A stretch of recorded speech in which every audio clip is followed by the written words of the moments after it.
Halo Sobat Investor, apa kabar? Senang sekali saya Wiki Adrian kembali ketemu sama Anda gitu ya di Fincast, your home of finance and investment. Nah, setiap episodenya di Fincast kita akan ngobrolin satu hal yang kayaknya lagi seru banget diobrolin sama banyak orang gitu. Apakah itu misalnya kalau lagi ngobrol gitu ya di tempat ngopi dan lain sebagainya, ada satu kata yang kayaknya ini lagi hits belakangan ataupun mungkin melintas di pikiran kita bersama, termasuk juga saya gitu. Kalau saya siaran ngobrolinnya dedolarisasi.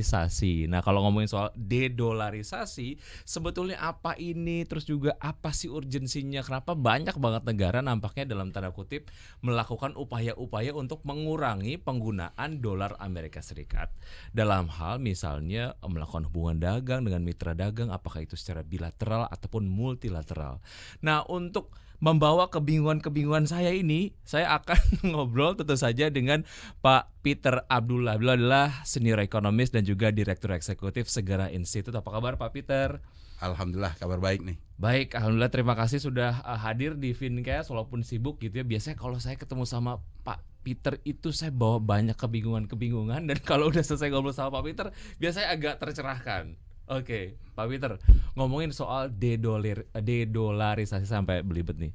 Dedolarisasi ini sebetulnya upaya apa, dan emang harus banget ya dedolarisasi ini dilakukan oleh negara-negara ini gitu? Dedolarisasi itu hanya sebuah istilah sebenarnya ya, untuk menggambarkan sebuah fenomena ya, di mana banyak negara sekarang ini mencoba untuk menggunakan selain dolar ya, tidak menggunakan dolar ya. Tapi sebenarnya bukan berarti negara-negara tersebut meninggalkan ya, benar-benar membuang dolarnya, bukan ya. Dedolarisasi itu adalah upaya negara-negara itu untuk menggunakan mata uang, kalau bukan mata uang lokalnya, mata uang domestiknya, mereka menggunakan mata uang lain ya. Seperti yang kemudian disepakati oleh negara-negara BRICS ya. Negara-negara BRICS itu ada Brasil, Rusia, Cina ya, Afrika Selatan. Itu mereka bersepakat untuk di dalam perdagangan antar mereka akan menggunakan mata uang baru ya. Berarti tidak lagi menggunakan dolar ya. Dolar ini kan mata uang global ya, yang dipergunakan di dalam setiap transaksi di global, selain mata uang global dunia lainnya ya, mata uang utama dunia lainnya itu seperti euro, yen ya.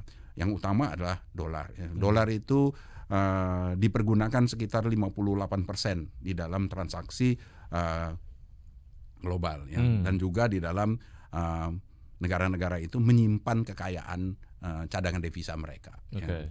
Nah, jadi kalau kita bicara tentang dedolarisasi, itu adalah penamaan terhadap fenomena di mana negara-negara saat ini, banyak negara yang kemudian mencoba untuk mengurangi ketergantungan mereka terhadap dolar dengan menggunakan bersepakat antar 2 negara, 3 negara bersepakat untuk tidak menggunakan dolar tetapi menggunakan mata uang lokal, mata uang domestik. Ya, misalnya Indonesia bersepakat dengan Thailand. Mereka di dalam transaksi perdagangan antara Indonesia dan Thailand tidak menggunakan dolar tapi menggunakan rupiah atau baht. Oke, misalnya kalau Indonesia mengimpor duren wontong dari Thailand gitu ya, Indonesia bayarnya pakai baht. Tapi kemudian kalau Thailand mengimpor CPO dari Indonesia bayarnya pakai rupiah gitu ya. Oke, Exactly. kurang lebih seperti itu. Lebih seperti itu. Oke, ada narasi yang ngikut nih Pak Peter, ngikut ke narasi dedolarisasi ini. Ada yang disampaikan kalau banyak negara mulai mengurangi ketergantungan penggunaan dolar Amerika Serikat dalam aktivitas ekonomi globalnya. Bisa saja ini berdampak kepada kestabilan fundamental sebuah negara gitu ya, sehingga kemudian ini nampaknya kayaknya semuanya nih harus dedolarisasi gitu supaya mendapatkan kondisi bahwa negaranya fundamentalnya akan makin kuat. Nah, menurut Pak Peter gimana? Ini benar nggak sih sehingga ya banyak negara yang harus melakukan dedolarisasi? Bukan fundamental ya, karena fundamental tidak berkaitan langsung hanya dengan dolar. Nah, hanya ini masalah terkait dengan salah satunya adalah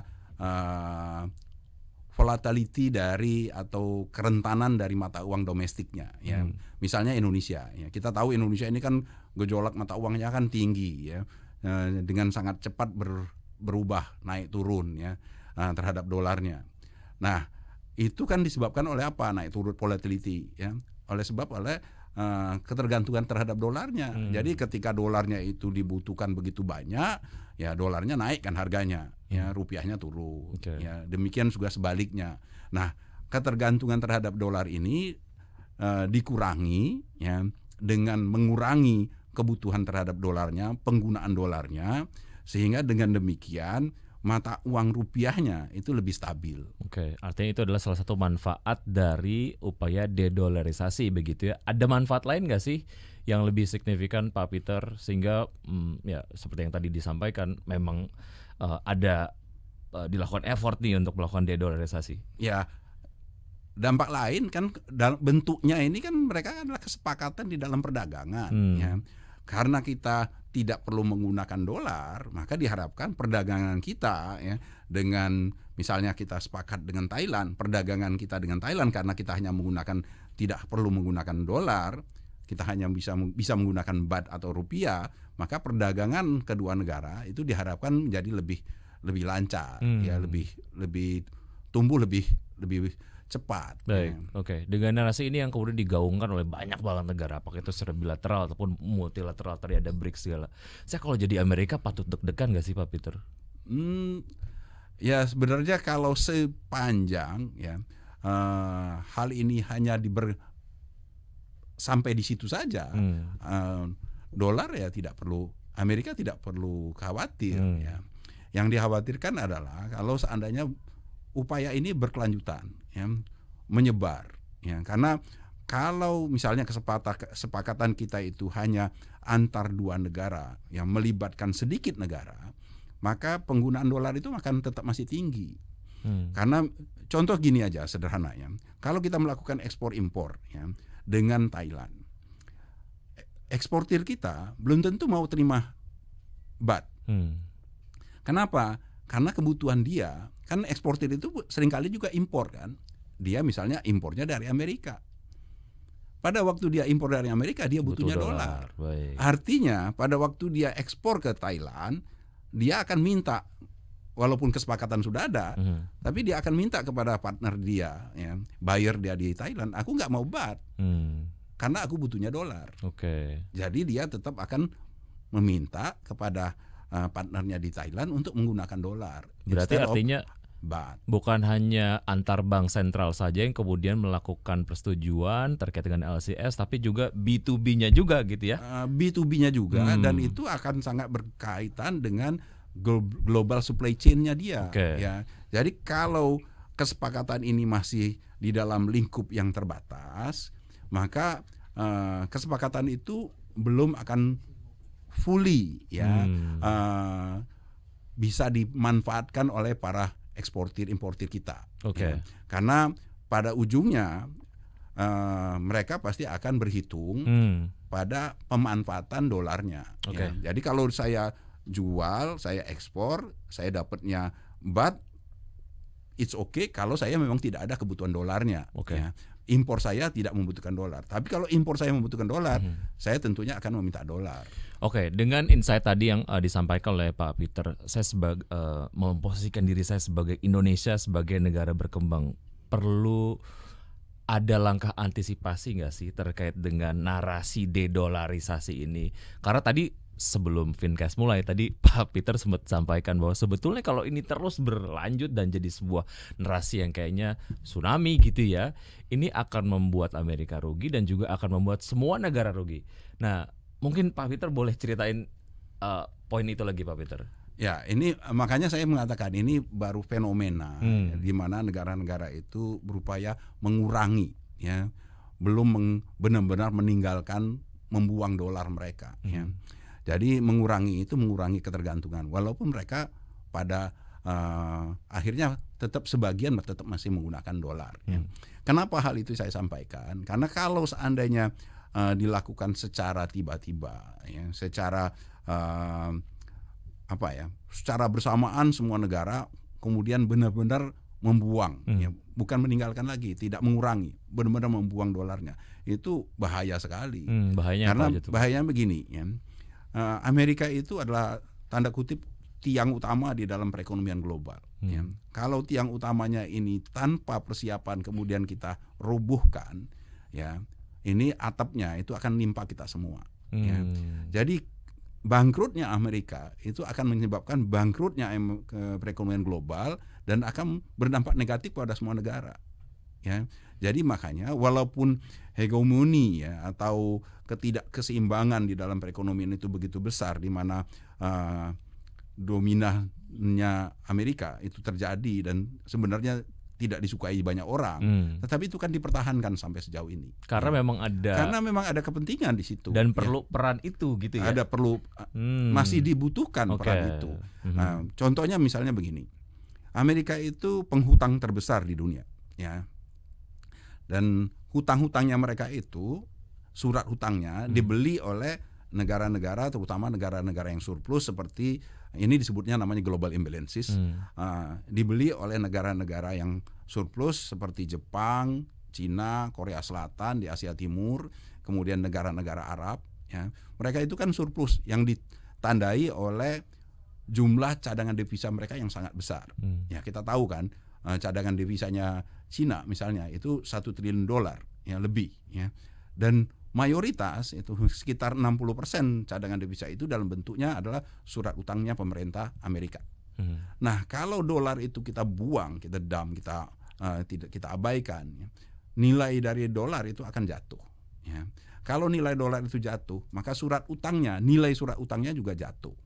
Jadi cadangan devisa di negara-negara ini yang pemilik tadi yang saya sebutkan di Asia Timur, di Arab, negara-negara Arab itu akan jatuh semua. Jadi kebangkrutan itu akan menjalar, tidak hanya Amerika yang bangkrut, ya negara-negara yang memegang surat utangnya Amerika juga akan bangkrut. Jadi akan mengalami penurunan nilai yang luar biasa. Jadi apa yang kita lihat di situ, kita sama-sama akan menderita kerugian yang sangat besar. Baik, artinya resiko bersama ini nampaknya Amerika tahu, disadari oleh banyak sekali negara ya, nampaknya sekarang lagi melakukan effort untuk dedolarisasi. Makanya mungkin Amerika juga nggak perlu melakukan effort untuk melakukan berbagai macam pencegahan gitu ya terkait dengan dedolarisasi ini gitu. Nah, perlu atau tidak? Kalau tadi kan Pak Peter sampaikan ini kalau misalnya terus berlanjut kemudian betul-betul dolarnya ditinggalkan Amerika Serikat to be exact, ini akan merugikan banyak sekali orang.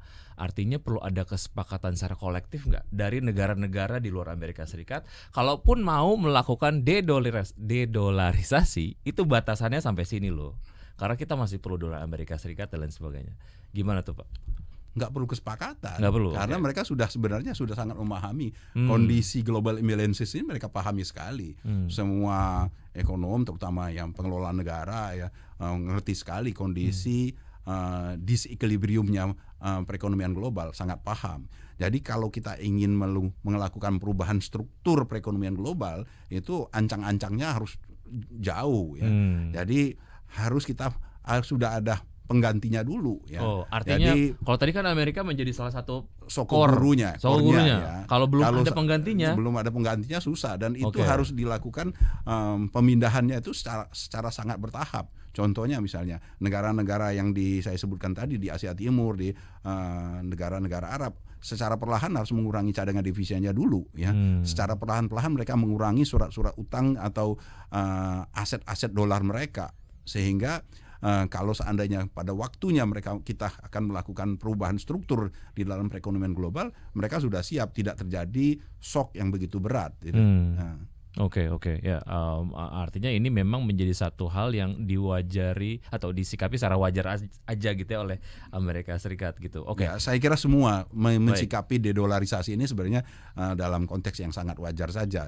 Amerika nggak perlu terlalu panik ya, dan memang tidak kelihatan panik kan sampai sekarang juga Amerika biasa-biasa aja. Dan yang negara-negara lain juga memang di dalam konteks hanya mengurangi ketergantungan mereka sehingga volatility dari nilai tukar mereka tidak terlalu besar. Artinya ini akan betul-betul merubah mapping kebutuhan global akan dolar Amerika Serikat sendiri dong Pak ke depan, dan juga akan merubah hegemoni dari dolar Amerika Serikat sendiri ke depan gitu ya. Ya, kalau kita lihat juga sebenarnya kan yang melakukan upaya kesepakatan menggunakan mata uang domestik ini juga belum begitu banyak ya. Indonesia bersepakat, ini yang aktif memang termasuk Indonesia ya. Dengan beberapa negara ya, dengan Cina, dengan Thailand ya, dengan beberapa negara di Asia ya. Jadi kalau kita lihat dari total transaksi di dunia ya tidak terlalu besar. Jadi dedolarisasi ini bukan sebuah fenomena yang sangat besar yang mengancam posisi dari Amerika sejauh ini. Mungkin yang paling besar saya kira adalah kesepakatan BRICS tadi. Oke, baik. Ini satu pertanyaan konyol sih Pak Peter. Indonesia sebagai negara berkembang yang tentu saja ini terkadang memang mengikuti apa yang kemudian dilakukan oleh Amerika dan juga China begitu, terkait dengan upaya secara aktif yang dilakukan oleh Indonesia untuk dedolarisasi, apalagi dengan ada KTT ASEAN ini, ada kemudian narasi ini juga akan terus dilakukan gitu. Nah, ada atau enggak dampak psikologis dari upaya dedolarisasi yang dilakukan oleh Indonesia ini gitu ya? Karena ya mau nggak mau diakui atau tidak, Amerika adalah satu partner dagang yang penting untuk Indonesia dan banyak sekali insentif-insentif yang diberikan oleh Amerika kepada Indonesia sebagai negara berkembang gitu. Jangan-jangan kalau Indonesia rajin melakukan dedolarisasi, insentif-insentif itu mulai dihilang-hilangin sama Amerika gitu. Ini gimana tuh Pak Peter, Anda ngeliat ini? Efek psikologis kepada siapa? Kepada Amerika atau kepada kita? Indonesia. Kepada Indonesia. Ya. Saya kira Ada nggak? Mungkin Amerika kayak dalam tanda kutip jadi agak bete nih sama Indonesia gitu karena dedolarisasi saya ini. kira enggak Ya? Jadi Amerika juga tahu ya batas-batasnya dan tahu dalam posisi seperti apa ancaman-ancaman yang mereka hadapi, mereka paham sekali ya. Apa yang kita lakukan, apakah menurut Amerika itu kadarnya itu sudah mengancam hubungan antara perdagangan ya atau hubungan keuangan antara Indonesia Amerika. Sejauh ini saya tidak melihat itu ya. Karena apa yang dilakukan oleh Indonesia dengan beberapa negara sebagai partner kesepakatan itu Amerika pun sudah menghitung. Itu pun seperti saya sampaikan tadi, tidak akan semuanya beralih tidak menggunakan dolar. Ya, tidak akan menyebabkan ya posisi Amerika di dalam perdagangan dunia menjadi terancam. Nilai dari dolar itu kita tahu sekarang ini melemah ya, rupiah menguat, itu bukan dikarenakan dedolarisasi ya. Jadi peran dari dedolarisasi ya di dalam hubungannya dengan posisi Amerika itu belum cukup signifikan ya, karena saya sampaikan tadi kesepakatan itu kan baru terbatas pada beberapa negara ya, belum terhadap total perdagangan dunia, terhadap perekonomian dunia. Betul atau tidak dedolarisasi ini lebih menguntungkan eksportir? Lalu bagaimana dengan teman-teman importir jika kemudian dedolarisasi ini terus dilakukan oleh Indonesia dengan banyak negara gitu, Pak Peter? Ya, kita juga tidak bisa mengatakan ini apakah ini menguntungkan atau merugikan, apakah itu bagi eksportir importir ya. Bagi eksportir itu kan sebenarnya paling utama adalah bagaimana nilai ya, ekspor mereka itu terhadap rupiahnya itu tidak berkurang. Kalau saya ekspor ke Thailand ya menggunakan baht, dia juga akan berhitung kan. Kalau saya pakai baht, rupiah yang saya dapat jadi berapa ya. Kalau saya dapatkan dari dalam bentuk dolar, dapatnya berapa ya. Dan balik lagi mereka juga akan berhitung lagi kebutuhan dolar saya berapa ya. Jadi kalkulasi yang dilakukan oleh eksportir itu tidak semata dipengaruhi oleh kesepakatan di antara Indonesia dengan negara partner ya. Demikian juga dengan impor ya.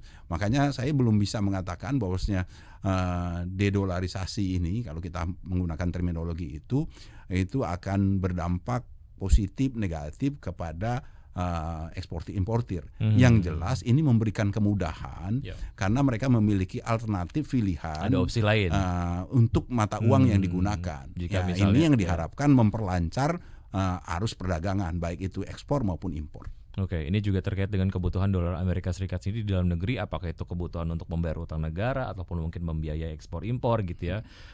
Tadi mungkin salah satu konsekuensinya seperti yang Anda tadi sampaikan agak lebih stabil lah ya volatilitas dari mata uangnya sendiri. Oke, kalau kita lihat dampaknya terhadap pasar keuangan, menurut Pak Peter akan seperti apa dampak dari dedolarisasi ini?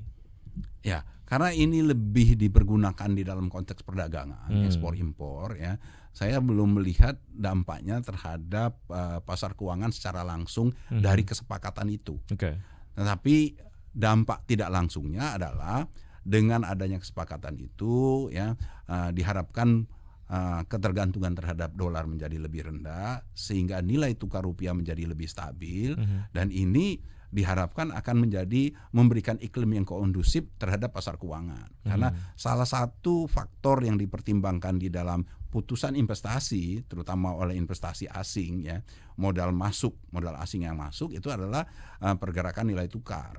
Kalau nilai tukar kita itu kecenderungannya itu adalah melemah, itu berarti risiko bagi modal asing dalam untuk masuk. Mereka akan lebih happy kalau mata uang kita itu stabil, sehingga mereka bisa memperhitungkan return dari investasi yang mereka lakukan. Jadi saya lihat dampak positifnya terhadap pasar keuangan adalah ketika kesepakatan ini ya dedolarisasi itu bisa benar-benar terwujudkan dalam bentuk nilai tukar rupiah yang lebih stabil. Itu akan berdampak positif terhadap pasar keuangan kita. Perlu atau tidak ada batasan effort dedolarisasi yang dilakukan oleh Indonesia? Tentu saja mempertimbangkan tadi ada resikonya, ada juga mungkin keuntungannya gitu ya. Perlu atau tidak? Apa input yang perlu disampaikan? Yang jelas upaya ini kan upaya yang positif ya, yang memberikan diharapkan bisa membantu kita untuk melakukan stabilisasi nilai tukar kita ya. Dan saya kira saya sangat mendukung kalau seandainya Bank Indonesia, pemerintah itu terus memperluas kerjasama kesepakatan ya dengan negara-negara lain sehingga benar-benar ini bisa berdampak terhadap mengurangi ketergantungan kita terhadap dolar. Ya. Kalau sekarang ini seperti saya sampaikan, kalau hanya kita bekerja sama dengan 1-2 negara ya belum di dalam global supply chain yang lebih luas, maka pilihan bagi eksportir-importir untuk menggunakan mata uang lokal itu menjadi terbatas ya, karena pada ujung-ujungnya saya akan butuh impor yang membutuh dolar juga ya, pada waktu saya impor dari negara-negara yang tidak bersepakat. Oleh karena itu kesepakatan ini perlu diperluas sehingga kalau ini diperluas benar-benar kalau saya sepakat dengan sini tidak pakai dolar, saya impor dengan negara ini juga tidak pakai dolar. Jadi dorongan untuk memanfaatkan kesepakatan ini menjadi lebih besar. Kalau kesepakatannya dengan negara-negara yang terbatas, dorongan untuk memanfaatkannya menjadi lebih kecil. Jadi menurut saya kita tidak perlu terlalu khawatir. Ya pemerintah perlu memang untuk terus mendorong ya memperluas kerjasama ini dengan banyak negara. Ada beberapa mata uang utama dunia yang memang secara kekuatan ini kurang lebih sama lah ya dengan dolar Amerika Serikat. Perlu atau tidak kita melakukan kesepakatan penggunaan mata uang lokal dengan negara-negara di luar Amerika Serikat dan secara porsi itu dibandingkan dengan negara-negara yang lain kita perlu lebih banyak lakukan kesepakatan misalnya dengan China misalnya ataupun mungkin kalau misalnya China dengan, kan udah. Ya artinya secara persentase perlukah ditambah kesepakatan ini gitu agar kemudian China sebagai salah satu atau yuan sebagai salah satu mata uang utama dunia yang juga kuat juga gitu ini menjadi sebuah pegangan juga gitu Pak Peter. Sangat diperlukan. Jadi kita perlu sekali untuk bersepakat itu bukan hanya dengan negara-negara kecil, negara-negara yang peer kita ya, yang seperti Thailand, Malaysia ya. Bukan itu yang seharusnya kita perluas. Kita justru harus memperluasnya itu negara-negara utama ya, dengan Jepang, dengan Cina, dengan Korea Selatan. Karena dengan demikian tadi yang saya sampaikan tadi, global supply chain-nya menjadi luas. Jadi pilihan untuk dorongan kita untuk memanfaatkan kesepakatan itu menjadi lebih besar.